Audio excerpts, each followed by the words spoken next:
예, 안녕하세요. 김용호입니다. 오늘은 취업규칙에 대한 판례 하나 살펴보도록 하겠습니다. 자, 여러분들이 취업규칙에 대해서는 학습을 좀 하셨을 거예요. 자, 취업규칙을 변경을 하려고 합니다. 취업규칙을 어떻게 바꿔야 되죠?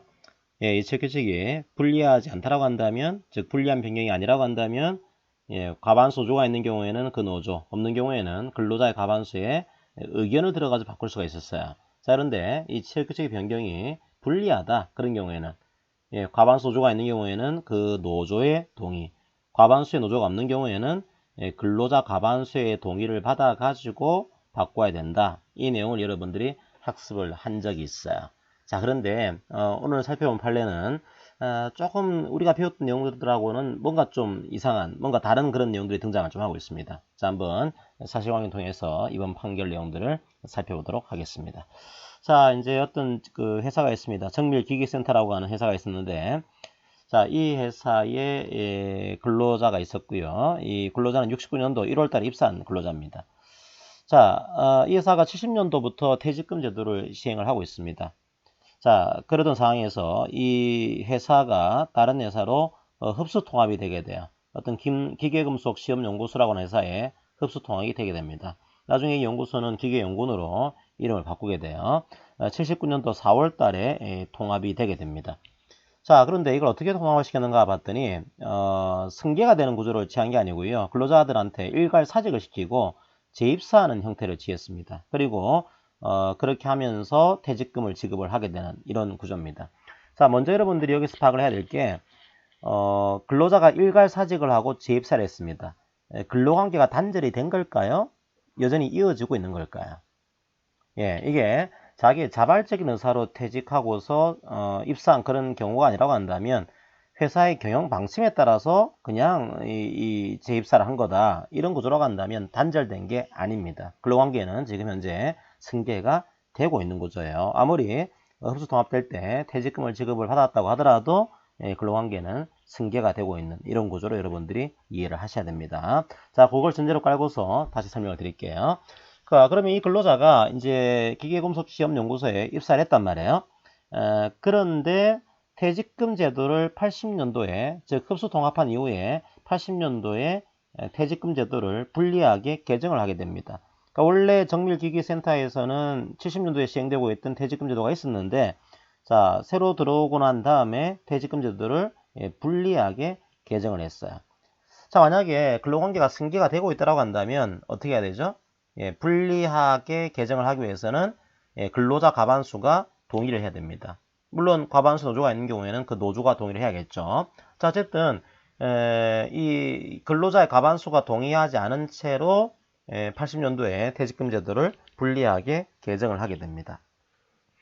자, 그런데 이 당시에 규정을 바꿀 때 퇴직금 제도는 불리하게 개정을 했지만 정년은 연장을 시켰어요. 55세에서 65세로 정년을 연장을 하게 됩니다.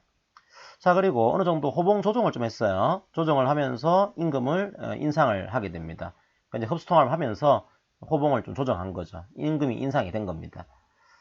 자, 그리고 퇴직금에서 포함되는 기준임금은 조금 증가를 하게 돼요.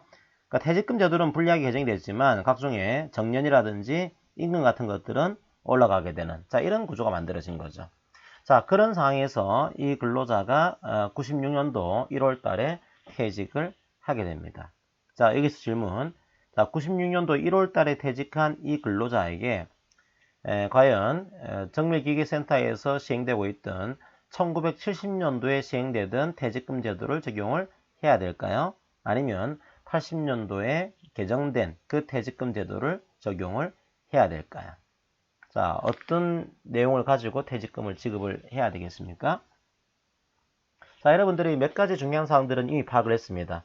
자, 아무리 근로자가 일괄사직을 해서 재입사를 했다고 하더라도 이게 회사의 경영 방침에 의한 것이라고 한다면 근로관계는 단절된 게 아니고 이어지고 있는 거다. 그러면 퇴직금 제도를 불리하게 개정을 했습니다. 과반수가 동의를 해야 됩니다. 하지 않는 경우에는 효력이 있을까요? 예, 우리가 알고 있던 판례로는 동의받지 않은 사규의 불이익한 변경은 효력이 없습니다.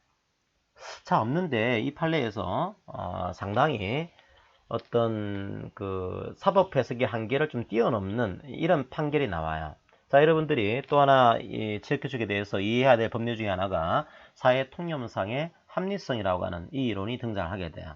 자, 무슨 말인가 하면 일반적으로 동의를 얻어야지만 효력이 있는 건데 불이익하게 바꿀 경우에는요. 그런데 동의받지를 않았다고 하더라도 불이익한 변경인데 동의받지 않았다고 하더라도 사회 통념상의 합리성이 있다라고 한다면 그 사규를 인정해 주겠다. 자, 그런 판례 법리가 계속 등장을 하고 있습니다. 자, 이 판례를 보시게 되면 여러 가지 것들을 제시를 해요.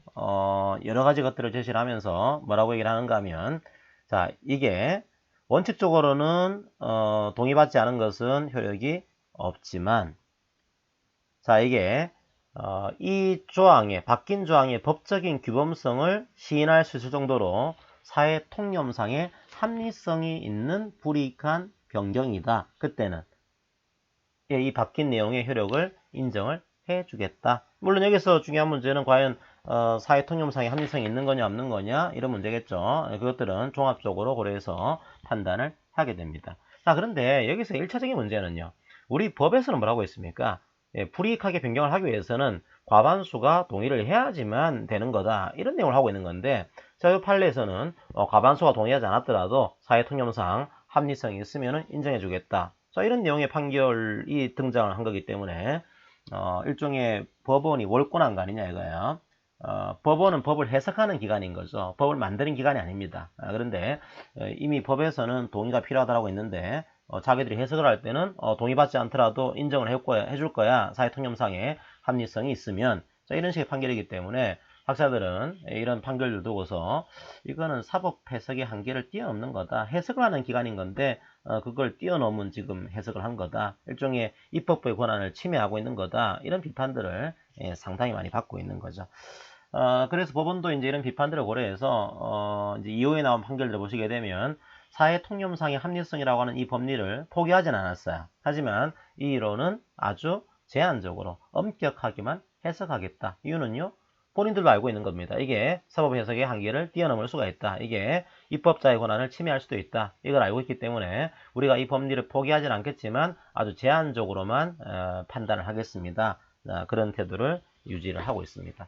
자, 어쨌든 간에 뭐 아무리 제한적으로 판단한다고 하더라도 이미 입법이 되어 있는 걸 가지고서 다른 내용의 판결이 나온 거기 때문에 비판은 받을 수밖에 없는 이런 판결 내용으로 여러분들이 이해를 하시면 되겠습니다. 자, 다시 한번 정리를 하게 되면 취업규칙을 불이익하게 변경을 하기 위해서는 근로자 과반수의 동의가 필요하다. 그런데 이게 사회통념상의 합리성이 있는 자, 불이익한 변경이라고 한다면 동의를 받지 않았다고 하더라도 그 효력을 인정할 수 있다라고 하는 굉장히 독특한 판결이 있다.